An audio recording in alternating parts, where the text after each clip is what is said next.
Hello, you can call me Umpilo Wasemhlengekazi. I'm so sorry guys for not posting for this long being this ngisolebe ziswezinye izinto and sengitholile i-mic to those bebekhala ukuthi my voice is too low, so angazi noma i-right but I did check um ngiyacabanga ukuthi si-right manje. So I did promise in my last video ukuthi ngizoyenza i-video regarding ama-sensations la usuwezwa kamoya. I did speak about meditation. I also spoke about fasting and stuff like that. So as I said ukuthi like abanye abathandazi okanye other spiritually advanced people don't usually talk about my sensations. They just talk about my sensations lawa ajwayelekile. But what about ama-sensations lawa angajwayelekanga, the sensations that azokwenza ukuthi ugcine ubuza imibuzo eminingi the time uzowa-experience-a okanye like ungabi ne-sure, not knowing whether ngabe is this um umoya omubi noma ngabe umoya okahle.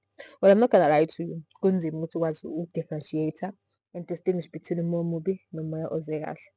Why ngisho kanje? Because now kuyenzeka kufika isidalwa sakho, one of your ancestors okanye isithunywa sakho sizofika kuwena but tholukuthi akuzile kahle.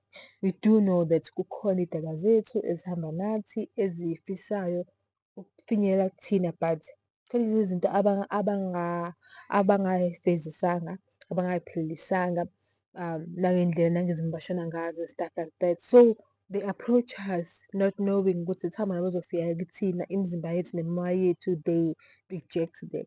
Thus sekwenzeka ama-experiences thina esingeke siwathande ngaphezu kwezimo zey'mpilo zethu ngokwenyama nangokomoya. So ngiqonda ukuthini if ngibheka kanje? Let's say mhlampe ube nomzali mhlampe owahamba ngesikhali kangenziwa izinto zehlambuluka and stuff like that. So yena sekafisa ukufinyelela kuwena, maybe there's a message he or she wants to udlulisa kuwena. But manje the time izofika kuwena they do not know, bona they are unaware okanye mhlampe they are aware but abekho aware of ukuthi how is that gonna affect you. Maybe bafuna ukudlulisa i-message kuwena okanye they just want help mhlampe bakhone uku-cross-a over okanye they just know ukuthi badinga ukuhlanjululwa and you are the only person that's gonna help them. So they try ukuthi bazofinyelela kuwena noma bazama ukuxhumana nawe ukuze mhlampe wena uzobasiza ndlela thile but they're not aware ukuthi the time izofika kuwena maybe this negative energy noma lesi nyama lethunzi elibi sebezofika sebezolidedela kuwena selishiya kuwena. So manje wena usunomoya omubi usunesinyama and all those things yabo. So manje and ama-sensations akhona futhi they are a bit similar to ukuthi mhlampe uvakashelwe omunye umoya nje ohlambukile. So kahle kahle ngizochaza ngithini? You cannot differentiate phakathi kokuthi umoya omubi noma umoya omuhle the time umoya uzofika kuwena. So angeke ngize kutshele ukuthi umoya omubi uzofika ngokucindezela bese ngithi umoya omuhle ngozofika ngokucindezela. Let me tell you something. Indlela umoya ofika ngayo komunye umoya will be the same ngenxa yokuthi usufike kwisimo sikamoya. How your physical body is gonna react to that interaction will be the same as how your physical body will interact nanoma ngabe imuphi umoya. Ukuthi umoya omubi noma umoya omuhle uzo-find out sewuphakathi ukuthi okay, who are you? Why uze la? And then you banish loya moya omubi. Umoya lalelake. Umoya, especially umoya omubi uwugwala as long as you have strong will. Have I noticed like okay, like in my journey of ukukhululeka and stuff like that, I was told ukuthi thetha the time udlulisa umoya omubi you cannot udlulisa umoya omubi nomoya ophansi. That means you do not have strong will. And if uzonaka ebhayibhelini they were the time ukukhulekwa noma the time into ethile they were declaring, I declare, awuceli uyasho ukuthi akwenzeke lokhu ube ne-strong will ukuthi your strong will is bigger than bona. That way you are proving ukuthi you have more control of umoya wakho than bona. You have more control of your physical body than bona noma ngabe kuthiwa umuphi umoya. So I'm gonna get deeper into the sensations ukuthi ama-sensations akanjani but ngifuna sikubeke nje lokho ukuthi how umoya will interact ne-physical body yakho would be the same noma ngabe kuthiwa umuphi umoya. So those people who have experienced indaba ukuthi ngiyacindezeleka uma ngilele ebusuku I cannot feel my body moving like ngiyazizwa ukuthi ngiyanyakaza but uma nginyakaza ngiphenduka ngedwa ngesiLungu babiza bathi i-sleep paralysis. isilungu sisho njalo. And it's traumatizing. It's traumatizing. It's something that you do not get used to. Instead, you just develop from going with okay, not mind. I do not experience sleep paralysis anymore because now, energies, my energy chakras, they are more balanced in such a way that my physical body does not detect another spirit as if it is a foreign thing, right? There's a foreign activity going on inside my body or in my spirit realm. You just get acquainted with imoya yakho. You just get acquainted externally. From time to time there's a spirit that comes visit you. So le mpahla yokucindezeleka just only happens in the beginning, whereby umzimba wakho understands what's going on in your mind, whereby umzimba wakho ama-chakras akhona, they are not balanced. So guys, now ama-chakras is very deep, ijulile because wonke anendima yawo. It's just like the energy source, like if ever balanced, uba umuntu owazi ukuxhumana nomoya, umoya wazi ukuxhumana nawe, nawe ukwazi ukuxhumana nomoya, way much easier. So if umoya uzufinyelela kuwena, why uba nesimo sokuthi uyacindezeleka? Because umzimba wakho is trying to fight it. Even now you're trying to fight that because manje this foreign energy, this foreign feeling awuyijwayele, so therefore you just assume and conclude ukuthi no wathi umoya omubi lo, so fanele ngiyiqinise, fanele kanjani njani njani, then you start praying and then awusalelele. Kanti usually if you were to relax and just listen, and it's okay, fine. 7 to 1 or 2 or 3. Trust me, something will happen. Because the sensations will also tell you. Like the heat that you feel, the tingling energies that you feel, or this but ucindezeleka, like ufeeling ngazuthi awukwazi, like sleep paralysis, being paralyzed, ukuthi awukwazi unyakaza, awukwazi ukwenza lutho because umoya uzama ukudambisa inyama yakho ukuze izokwazi ukufinyelela kumoya wakho.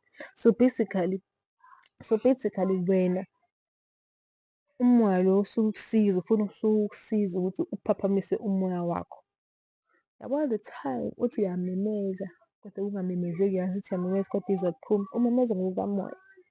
Uthi uyaphenduka but aphenduke but uyayibona futhi ukuthi uyaphenduka at the same time, usuke uphenduka ngokukamoya.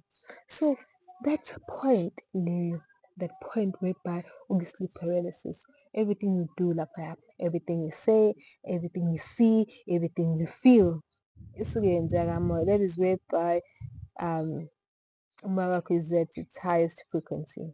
But thing is usuke uyenza involuntarily, so that means there will be resistance from your side. I-resistance at the same time isiyalimitha manje the communication le fanele ngabe iyenzeka ngaleso sikhathi ngenxa yokuthi wena awazi kwenzakalani. So into yokuqala mina engingayisuggest-a mntanami ukuthi just be there. Lalela umoya ukuthi okay, umoya lo wenzani? Why lo moya lo ufikile kumina? Let me listen to lowo moya loyo. Zithembe, angithi uyakhuleka wena, angithi unalo ukhulekile, usabani, usabani. I know and it is very difficult ukuthi ukuqeda ukusaba. In my previous video le kade ngayenza Nkosi yami, in my previous video ngasho ngathi mina umoya uhlala esifubeni and that isifuba sethu the time sigcwele uvalo, the more sivimba the heart chakra, isithunywa sihlala esifubeni in the heart chakra. So the time mengishaya uvalo ibhizi lokhu minci minci minci, isithunywa sizokhuluma kanjani lo moya kumele udlulise kuwena the time usheshe nge-sleep paralysis. Because that is whereby sekumele manje kube khona i-message, that's communication eyenzakalayo. So manje wena you're busy focused ekuthenini uyakhuleka and everything, kodwa la uzethemba yini? Ukuthemba kwakho kanti kuhlala kuphi? Wena uma uthemba umoya ukuthi umoya wami ungivikele, wena uma uthemba ukuthi lo engikhuleka kuyena ungivikele, then what do you fear? Because mina kulokhu engikholelwa kona kuyashiwo ukuthi fear not, ungasabi, kusaba yena kuphela. So nabe kuthiwa imuphi umoya omubi, because even naye eBhayibheli kwashiwo ukuthi mthinte yena kodwa ungawuthinti umoya wakhe. Meaning ngokwenyama singathikamezeka but ngokomoya we always have the upper hand. It's just udinga ukwazi ukuthi you have the upper hand ukuze uzoyi-claim-a leyo position in your life because ekugcineni yonke into yenzeka empilweni yakho and wena umuntu okwaziyo ukwenza ukuthi lokhu kwenzeka manje, lokhu akwenzeki manje, wena unesandla ngaphezu kwesimo saleyo nto. So if wena uzobe ugwala the time umoya omubi usufisa uzo-detect ukuthi wena uyigwala, then uzonqobeka, ungavumi ukunqoba. Sorry about that.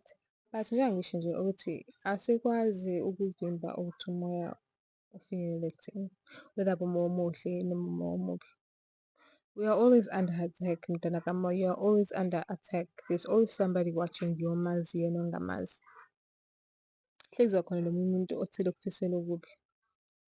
Hlezi kuzoba khona this point and time whereby kuzokwenzeka ezinye izinto ngaphezu kwesimo sempilo yakho or awuye ngazo nongekho awuye ngazo. So it's just a matter of ukuthi wena you just be strong-willed. Kube khona izinto ley'thile e-strong ukholelwa kuyona wazi ukuthi uzohlezi kuvikela now and again, now and again. Ekuthenini whenever ubhekene nezimo ezithile, that strong will take you through lezo zimo lezo. Those sensations. Because at some point you even feel like you're flying. So long as you just relax and allow the sensations to take place. And then just listen to umoya. You'll be surprised ukuthi uyinto ongayizwa. And you might also be traumatized. With umoya, we just expect it to be all soft. Well, it's not soft. At some point it is, but the more uvileleka, kamoya, the more you realize that kuningi okwenzakalayo thina esingakuboniyo. And once you get used to it, gcina usubona ukuthi okay fine, uthi nginqobe ngendlela ewukuthi, uthi nginqobe ngendlela ewukuthi. Because it also comes with a headache and this Kundalini awakening. Because angazi noma you guys have ever come across the term of a Kundalini awakening. Abantu babiza ngey'ndlela ey'ningi, but it is actually a Kundalini awakening. IsiZulu angikaze ngizwe isiZulu ichaza the sensation eyenzeka kumgogodla. That's a very deep sensation which needs a video of its own. Angifuni ukwenza nje this video too long. I just wanted to make it short because bengidlulisa this part of my sensations and how that you guys should not be afraid kodwa ukuthi time uma sokhona uzofika endlaleni kumele ufike ngayo. I was just keeping leyo nto leyo ukuthi angimlahlanga. Just that I was too busy, but guess I'm back. Ngizobuyela kumina with another video regarding yona Kundalini awakening. So khona into evele yangiphazamisa njengamanje. Please like and subscribe.